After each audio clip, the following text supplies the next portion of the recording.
الحمد للہ رب العالمین والعاقبۃ للمتقین والصلاة والسلام علی من کان نبیا وآدم بین الماء والطین وعلی آلہ واصحابہ اجمعین اما بعد فاعوذ باللہ من الشیطان الرجیم بسم اللہ الرحمن الرحیم قال اللہ تبارک و تعالی فی القرآن المجید والفرقان الحمید فاسألوا اہل الذکر ان کنتم لا تعلمون صدق اللہ العظیم الصلاۃ والسلام علیک سیدی یا رسول اللہ وعلی آلک واصحابک سیدی یا حبیب اللہ الصلاۃ والسلام علیک سیدی یا خاتم النبیین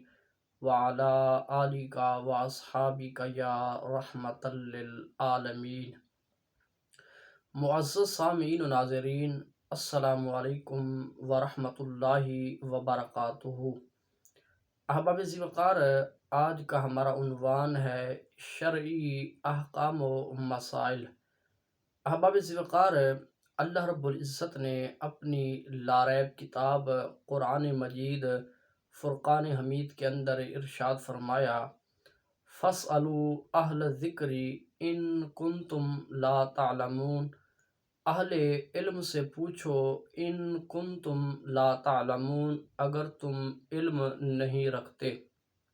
اہل علم سے پوچھو اگر تم علم نہیں رکھتے۔ رسول اکرم صلی اللہ تعالی علیہ وسلم نے ارشاد فرمایا، خیرکم من تعلم القرآن وعلمہ، او کما قال علیہ السلام۔ رسول اکرم صلی اللہ تعالی علیہ وسلم نے ارشاد فرمایا، تم میں سے بہتر وہ ہے جو قرآن کا علم خود بھی سیکھے اور دوسروں کو بھی سکھائے۔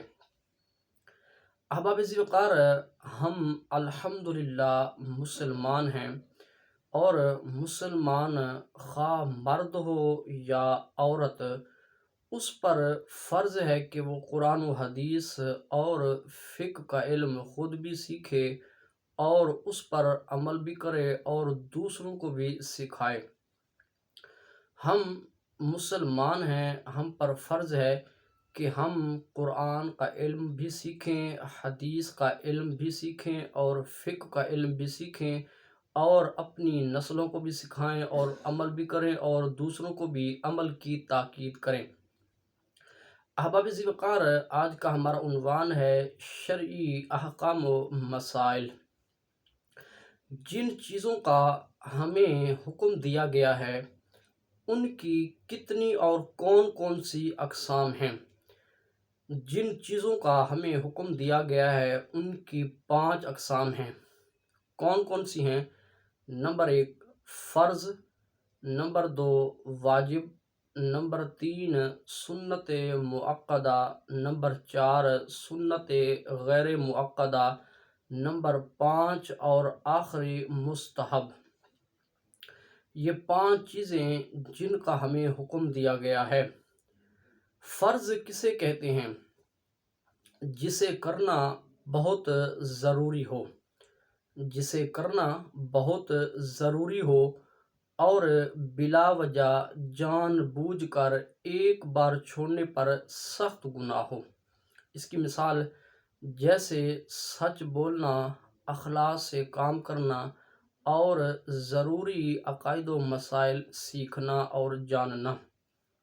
اس کی ایک اور مثال قرآن کریم کے اندر بے شمار فرض کی مثالیں ہیں۔ میں ایک چھوٹی سی مثال پیش کر کے آگے چلتا ہوں۔ اللہ رب العزت نے اپنی لاریب کتاب قرآن مجید فرقان حمید کے اندر ارشاد فرمایا، وَأَقِیمُوا الصَّلَاةَ وَآتُوا الزَّکَاةَ، نماز قائم کرو اور زکوٰۃ دو۔ اس آیت کریمہ کے اندر 2 چیزیں قابل غور ہیں اور دونوں فرض ہیں اور دونوں نص قطعی سے ثابت ہیں۔ نمبر 1 نماز، نمبر 2 زکوٰۃ۔ نماز بھی فرض ہے اور زکوٰۃ بھی فرض ہے۔ اگر کوئی بندہ نماز کا انکار کرے پھر بھی کافر، زکوٰۃ کا انکار کرے پھر بھی کافر، یا دونوں کا انکار کر دے پھر بھی کافر، وہ مسلمان نہیں ہے۔ کیونکہ وہ نص قطعی کا انکار کر رہا ہے، اور جو بندہ قرآن کریم کی نص کا انکار کرے وہ مسلمان نہیں رہتا بلکہ وہ کافر ہو جاتا ہے۔ اب اس کا حکم کیا ہے؟ حکم یہی ہے کہ قطعی دلائل سے ثابت ہونے والے فرض کو نہ ماننے والا کافر ہو جاتا ہے۔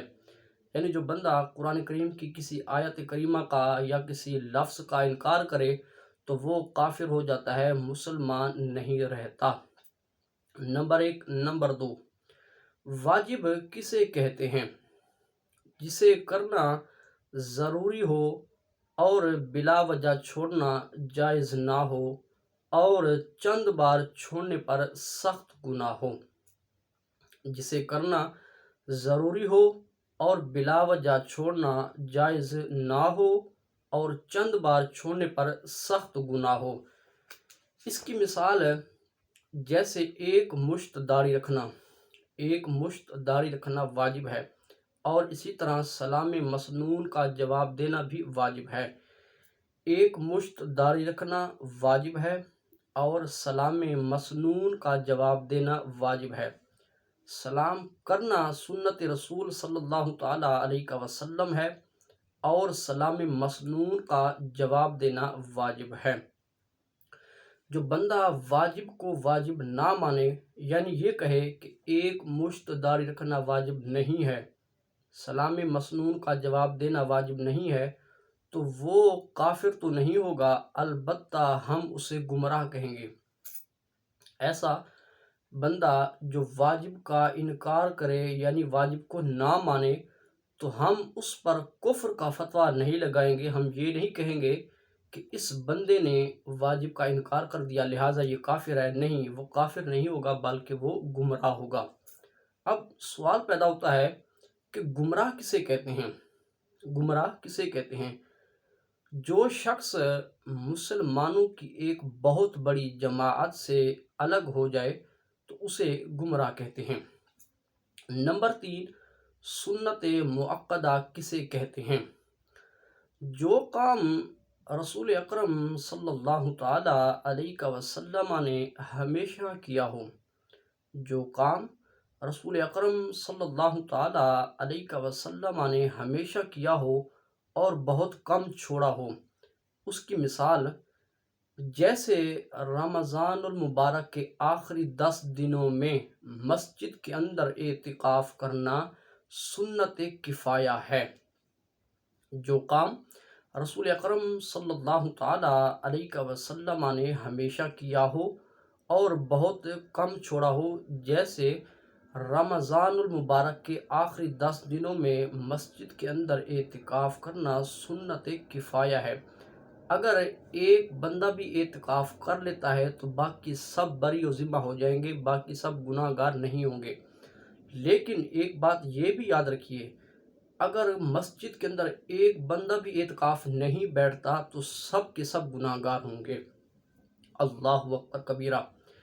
اسے چھوڑنا اچھی بات نہیں ہے، اسے چھوڑنا اچھی بات نہیں ہے، اور چھوڑنے کی عادت بنا لینے پر سخت گناہ ہے۔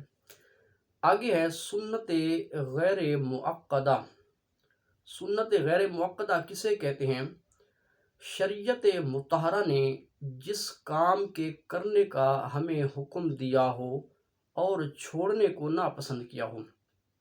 شریعت نے جس کام کے کرنے کا ہمیں حکم دیا ہو کہ آپ نے یہ کام کرنا ہے اور اس کو چھوڑنے پر ناپسند کیا ہو کہ اس کو چھوڑنا ناپسند ہے، اس کی مثال عصر کی 4 سنتیں، اسی طرح عشاء کی 4 سنتیں، یہ غیر مؤکدہ ہیں۔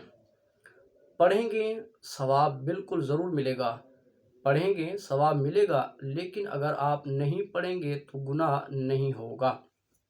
نمبر 5 اور آخری شرط، مستحب کسے کہتے ہیں؟ جسے شریعت مطہرہ نے پسند کیا ہو، جسے شریعت مطہرہ نے پسند کیا ہو۔ اس کی مثال جیسا کہ مٹی کے برتن استعمال کرنا اور ہر وقت باوضو رہنا۔ جسے شریعت نے پسند کیا ہو، جسے شریعت مطہرہ نے پسند کیا ہو، مثلاً مٹی کے برتن استعمال کرنا اور ہر وقت باوضو رہنا۔ اس کی مثال اور اس کا حکم کیا ہے؟ اس کا حکم یہ ہے کہ اس کے کرنے پر ثواب ہے اور نہ کرنے پر گناہ نہیں ہے۔ مثال کے طور پر ہر وقت انسان وضو میں رہے، اس کی مثال یہی ہے کہ ہر وقت انسان وضو میں رہے، یہ اچھی بات ہے۔ اگر کوئی بندہ ہر وقت وضو میں نہیں رہتا تو یہ ہم یہ نہیں کہیں گے کہ یہ گناہ گار ہے، ہم اس پر یہ نہیں کہیں گے اس کو کہ یہ گناہ گار ہے۔ دعا ہے اللہ رب العزت ہمیں سمجھنے کی، عمل کی توفیق عطا فرمائے۔ اللہ رب العزت ہمیں قرآن و حدیث اور فقہ کا علم خود بھی سمجھنے کی، سیکھنے کی، عمل کی توفیق عطا فرمائے اور دوسروں کو بھی سکھانے کی اور عمل کی توفیق عطا فرمائے۔ آمین۔ وما علینا الا البلاغ المبین۔